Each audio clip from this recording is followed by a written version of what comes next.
Novamente, estamos juntos para seguirmos com o livro Como Vivem os Espíritos, de Antônio Fernandes Rodrigues. Rendas e propriedades na vida espiritual. Citação de Nosso Lar.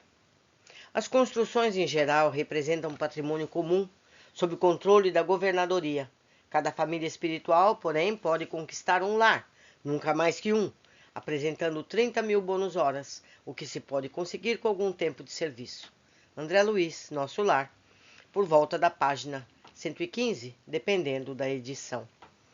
A verdadeira propriedade, quer seja como encarnado ou desencarnado, é a conquista intelectual e moral, porque as materiais não nos acompanham quando mudamos de plano, nos dois sentidos. Quando encarnamos e desencarnamos, entretanto, as aquisições dentro das necessidades são indispensáveis, sejam como abrigo ou utilidade doméstica. Para quem sabe aproveitar o tempo, utilizando-o nas conquistas espirituais, quando encarnado, é importante ocupar o período noturno, no desdobramento pelo sono, em atividades nos planos espirituais, sejam eles quais forem. Assim é que muitos, ao desencarnarem, já poderão contar com uma residência à sua espera, bem como com a possibilidade de continuar com a tarefa que executava durante o período do sono, sem a solução de continuidade. É natural que tanto aqui como no plano espiritual exista período de repouso, segundo as nossas condições evolutivas. A exemplo do que ocorre aqui na Terra, em que temos normalmente 8 horas diárias de trabalho, no plano espiritual também acontece o mesmo, inclusive no que se refere às horas extras. E essa remuneração poderá ser utilizada na obtenção de propriedades, como também de coisas de uso-consumo, tais como roupas, alimentos, livros, utilidades diversas, bem como ingressos nos parques de diversões ou áreas de lazer. Em se tratando dos diferentes tipos de trabalho, também o valor do bônus hora é valorizado. Um exemplo, cuidar de crianças conta em dobro as horas trabalhadas. Execução de serviço nos diferentes ministérios, no caso da cidade de Nosso Lar, também varia segundo o ministério em que trabalhar. Na vida espiritual, a obtenção de renda só se dá através do trabalho assalariado, nunca como mercância ou qualquer tipo de especulação ou jogatina. Não há também possibilidade de alguém se apropriar de propriedades, objetos ou bônus hora, mesmo porque ninguém pode ser desalojado de sua casa ou se apoderar da ficha de crédito, no primeiro caso, porque todos possuem casa para morar, seja a sua ou do patrimônio comum da cidade. No segundo, porque é controlada pelo órgão expedidor. Como vimos, a propriedade é transitória, porque ao reencarnar, o espírito terá que deixá-la aos herdeiros ou ao patrimônio comum da cidade. Todavia, o espírito reencarnante poderá utilizá-la durante o período do sono, em desdobramento, ao visitar os herdeiros que a ocupam.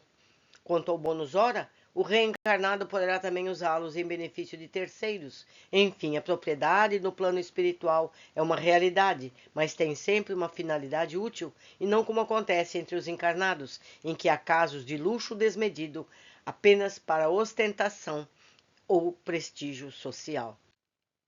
É natural que estamos nos referindo aos planos mais adiantados, porque nas regiões umbralinas mais densas ou abismais nada disso existe, porque esses planos são desprovidos de quaisquer benfeitorias ou locais de asilo para os infelizes que perambulam por essas regiões, até que possam ser recolhidos aos postos de socorro nas imediações pelos caravaneiros dos planos maiores. Nesses postos há atendimento temporário, como o próprio nome indica, até que os enfermos e perturbados sejam encaminhados aos hospitais das colônias devidamente aparelhadas para este fim. As construções e quaisquer objetos ou utensílios são fabricados por técnicos, utilizando-se de fluidos cósmicos pelo poder mental. São profissionais especializados nas mais diversas atividades industriais. É evidente que uma pessoa, ao desencarnar, não vai se apresentar nua, assim como de roupa fluídica semelhante àquela que frequentemente usava, mas também essa criatura poderá adquirir novas vestes, segundo as variedades que mais lhe agradar, desde que disponha de bônus horas para esse fim. O irmão Jacó, no livro Voltei, na sua página 47 ou Imediações, logo após o seu desencarne, foi presenteado por Bezerra de Menezes com um costume cinza, muito semelhante aos que preferia no verão. quando encarnado, em substituição ao vasto roupão claro de convalescente no hospital que estava usando.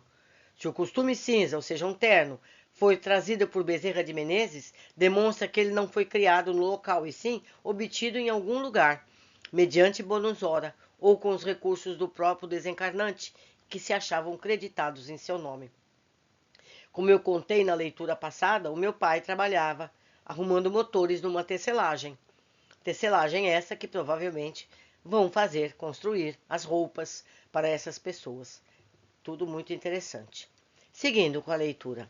Ivone do Amaral Pereira, em seu livro Recordações da Mediunidade, na página 131, o Imediações, também nos fala das criações mentais por parte de um espírito de pouca instrução, que julgava estar ainda encarnado, que conseguiu reproduzir no plano espiritual, no próprio local em que vivera, a chácara da qual se valera enquanto encarnado.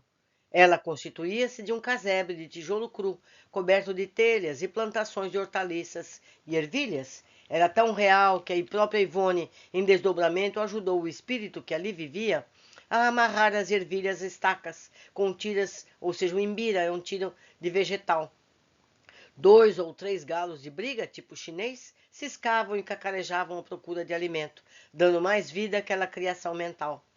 Isso vem demonstrar que o poder mental é força criadora, ao ponto de reproduzir todo um ambiente que existia na mente do Criador, mesmo ignorante, mas com um grande poder criativo.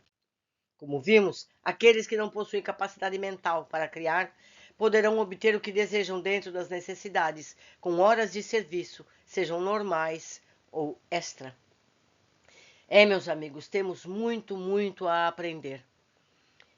Vale lembrar que o mundo em que vivemos aqui na Terra, no plano físico, é um esboço muito mal feito do que existe no plano espiritual, e não o inverso, certo? Lá é mais perfeito que aqui. Aguardo vocês no nosso próximo capítulo.